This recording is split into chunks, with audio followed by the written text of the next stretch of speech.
3.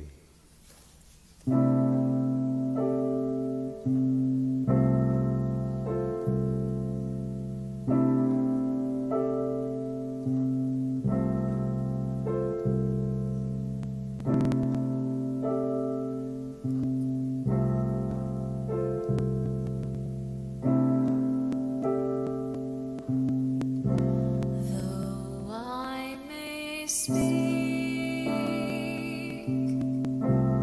with bravest fire and have the gift to all inspire and have not love, my words are vain as sounding brass and hopeless game.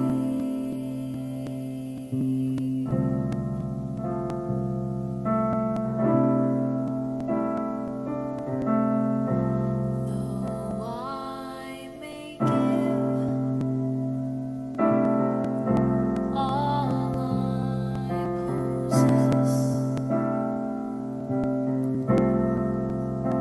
and striving so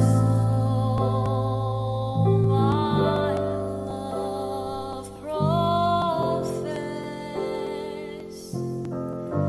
and not be given my love within the prophet soon turns strangely thin.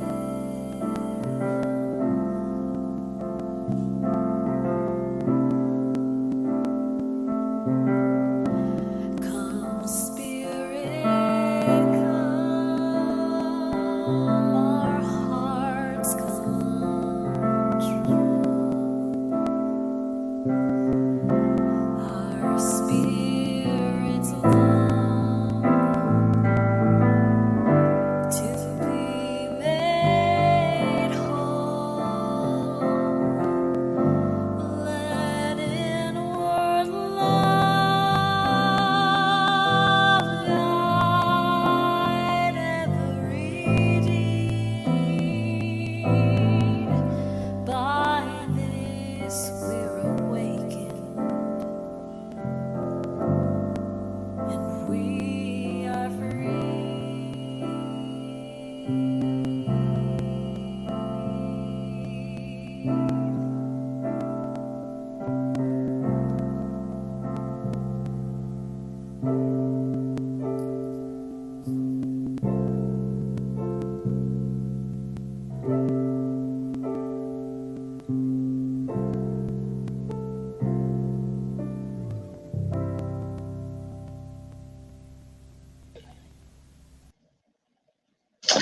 Wow, that was incredible.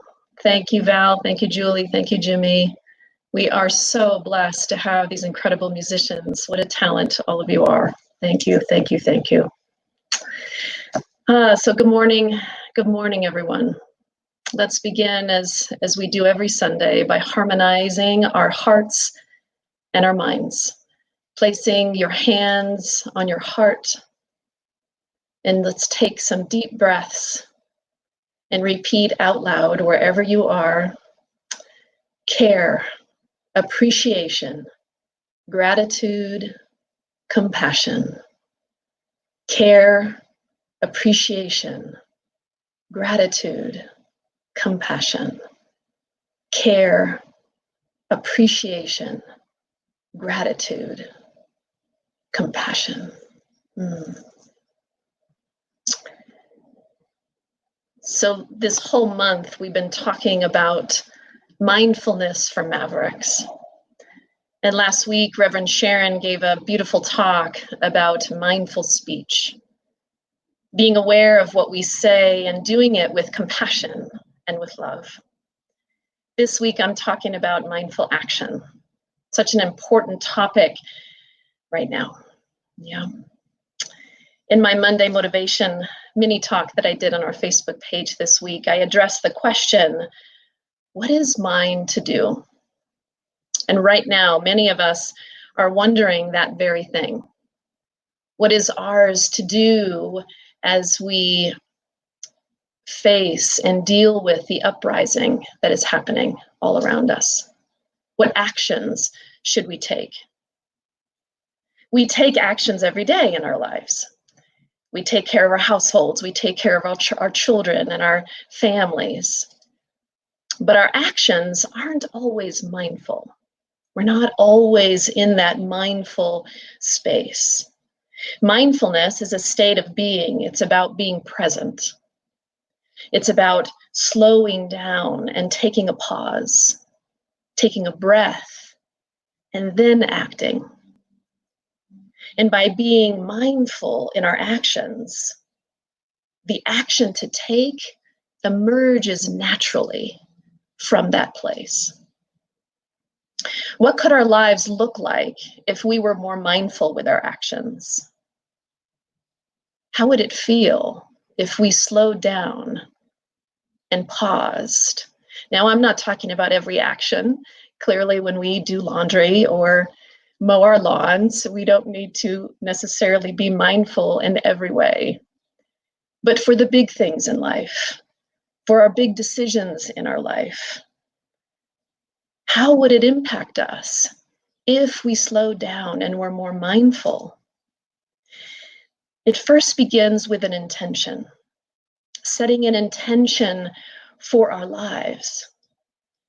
And an intention for many right now might be to contribute to the transformation of racism in our communities, in our country, in our world.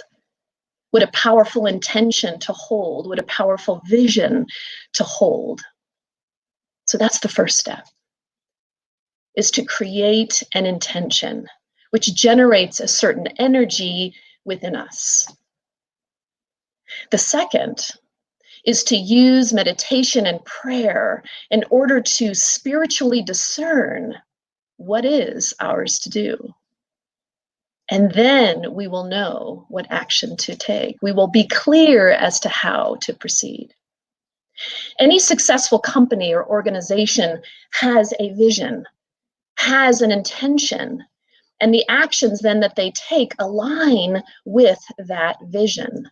They know what actions to take, and each one aligns with whatever intention they have created, which is powerful.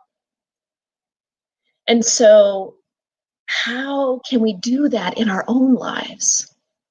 How can we create those mindful intentions and therefore have mindful actions and experience that for each of us?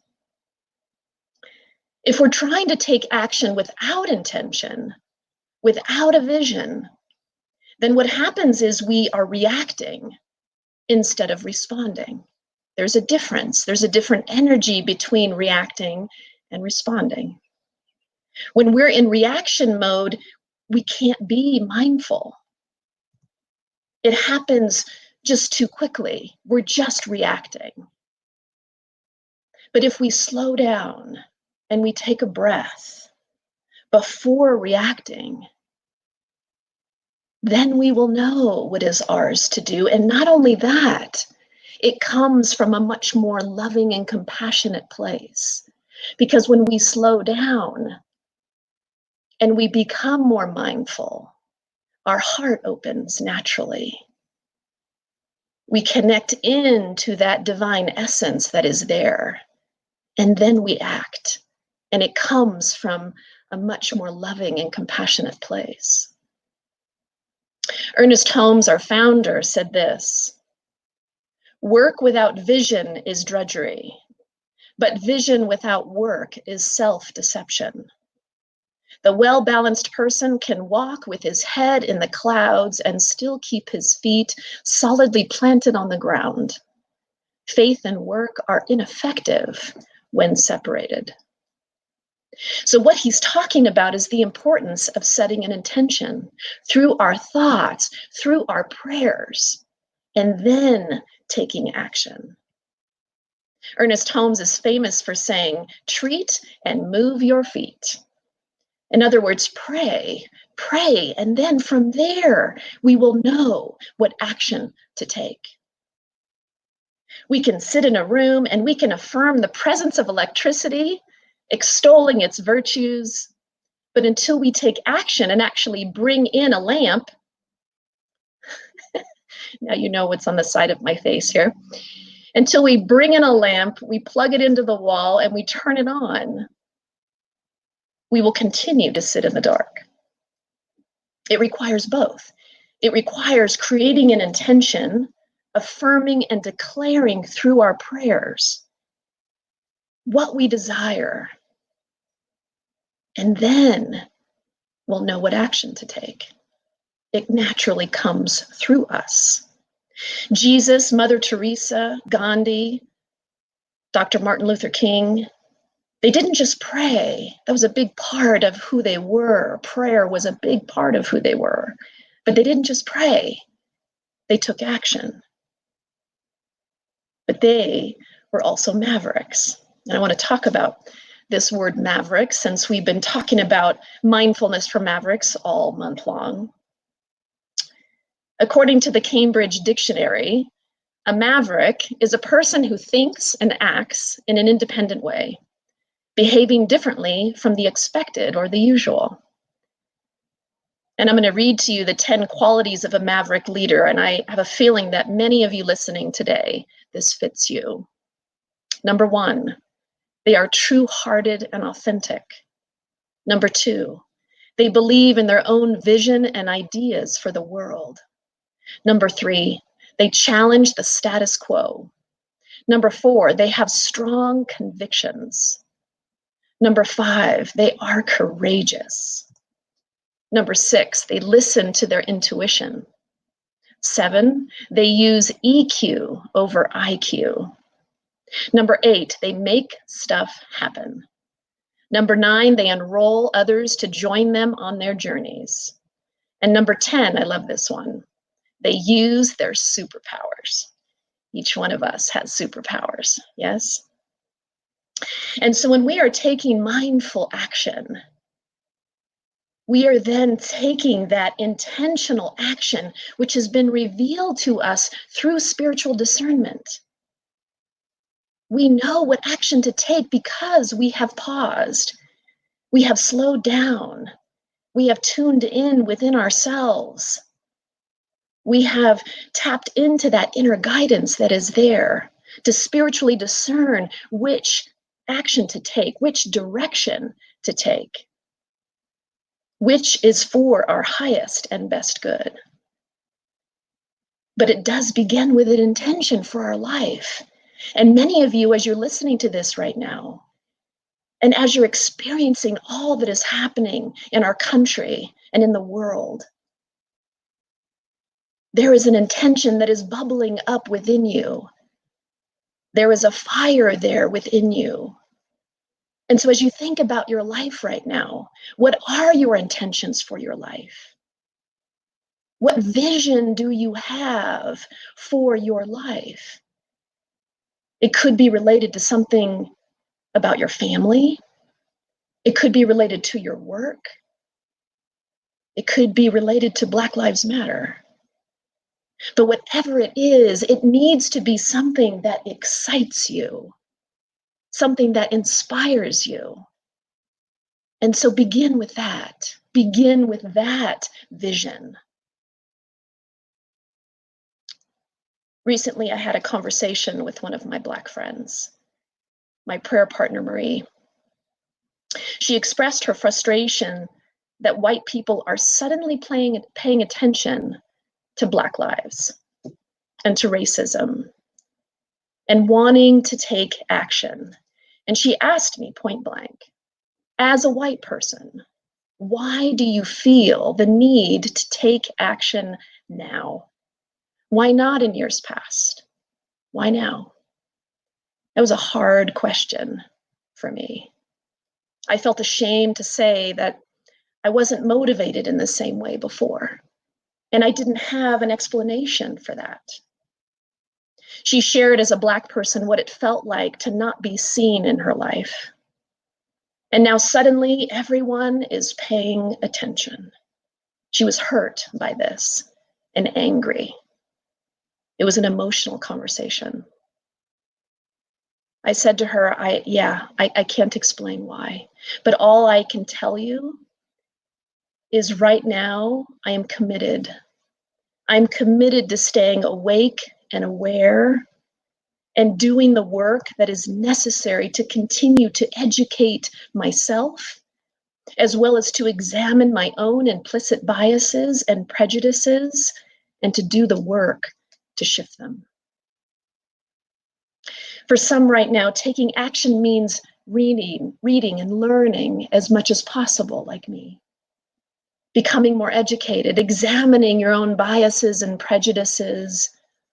For others, it means joining a protest. For others, speaking your truth. When someone shares a racist viewpoint or posts a racist comment on your Facebook feed. And for others, what action to take right now isn't clear, and that's okay too.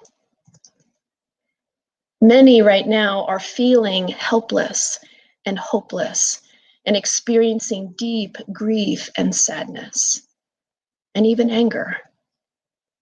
And it's important that we give ourselves permission to feel exactly what is there. For that is how we move through it. For some, the best action to take right now is self-care. Being gentle with ourselves as we feel the collective energy of fear and anxiety, which is so heightened right now. Taking time to be quiet and go within and to feel the collective, the shame, the grief, the regret, the heaviness. Self-care right now is critical. And yet so many of us, we're so much better at taking care of others than we are ourselves. And right now, more than ever, we need to take care of our heart, of our bodies, of our minds. Our hearts have gone through a lot in the last few months as we have witnessed what has happened related to COVID and the more recent events related to George Floyd's death. I've said before, I said this when COVID started, that we had entered the dark night of the soul. Wow, are we in it now? And as spiritual beings, we have an opportunity that is before us. You know, I'm speaking to spiritual seekers, every single one of us has experienced the dark night of the soul at some point or another in our life. And if you've experienced it, you know that sometimes it is necessary to go into the darkness, to sit in the darkness. It's a necessary part of the rising of our consciousness. It's a part of our journey, a part of our evolution. We are in an extraordinary time. We are witnessing a transformation of the collective consciousness. And what we are seeing is painful to look at, but all of it has to come up in order to be healed. Just as it is for us individually, the same is true collectively. But we can join in the transformation that is taking place. We can all become mindful mavericks and take action that is aligned with our highest and best good and the highest and best good of all. The mindful maverick sets their intention, creates their vision, meditates for divine discernment, and then takes action. And then repeats this cycle over and over again. So in the coming days and weeks and months, You will be faced with decisions, big decisions, and actions, whether or not to move forward on or not. And some of those will be easy, and others, it's going to require something more in you. And when you find yourself faced with a challenging decision, a time when you want to speak your truth but are feeling fear, to pause, take a breath, tune in to that divine energy, that intelligence that is within you, and use that divine discernment that is there to help you to know what action to take. Martha Graham said, "There is a vitality, a life force, an energy, a quickening that is translated through you into action. And because there is only one of you in all of time, this expression is unique. And if you block it, it will never exist through any other medium, and it will be lost. The world will not have it. It is not your business to determine how good it is, nor how valuable, nor how it compares with other expressions. It is your business to keep it yours clearly and directly, to keep the channel open. There is work to be done. Let's get to it." What Martha Graham is talking about is knowing what is ours to do. Because we have tuned into that energy within us and we have asked the question, what is mine to do? What is for my highest and best good? Such a powerful question. And it forces us to slow down just by asking that question. As we keep that channel open and we listen to our inner guidance, we then can't help but take mindful action. But it takes courage sometimes, doesn't it? To stand up for what we believe in, to not allow the opinions of others to destroy our convictions. Many are choosing to speak their truth right now, despite of the backlash. It takes tremendous courage to do this. But if we begin with a vision and intention, and we allow that to lead us, and we use prayer and meditation to support that vision, to guide us, we can never go wrong. Audre Lorde said, "When I dare to be powerful, to use my strength in the service of my vision, then it makes no difference whether or not I am afraid." Sometimes we're afraid to speak up. We're afraid to speak our truth and to take actions that align because of the judgment and the conflict or something worse. But that's where spiritual discernment comes in. If we have created an intention and a vision that inspires us and fills us up, and we've moved into that mindful space and place, a prayerful place, we will know what is ours to do. We will know. Ernest Holmes said, "Through faith, tie your mind back to the mind of God, and in action live as though you were guided by supreme intelligence." Mindful action feels peaceful because we have tapped into that deep well within us. We aren't responding from ego. We are following the divine guidance within us. And when we do that, we take mindful action with certainty and with faith. Let's move into prayer.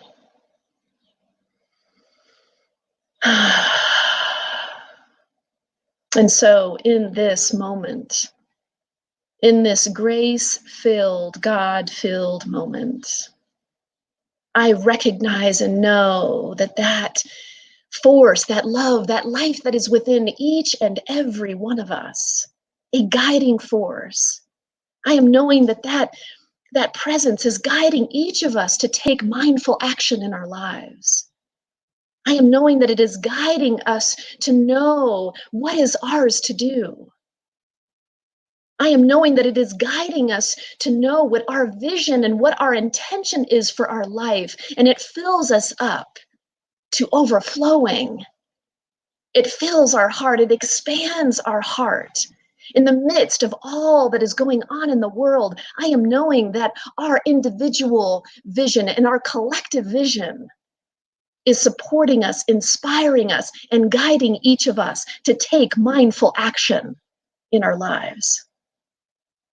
I am knowing that we are tuning in and knowing exactly what to do, that divine discernment that is there is guiding us perfectly always.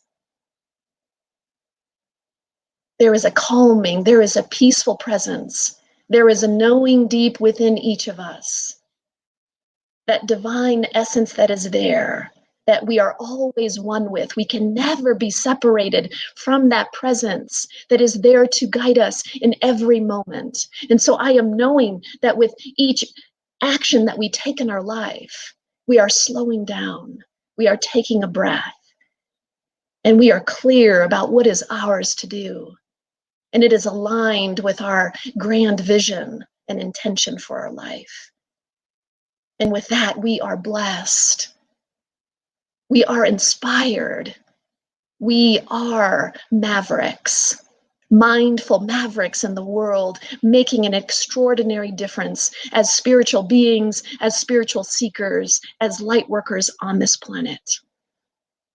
And so I give thanks for this. I give thanks for all that is raining down upon every single one of us, for I know that we are not alone in this.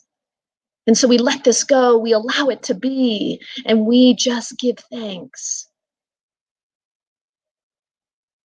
And so it is. Amen.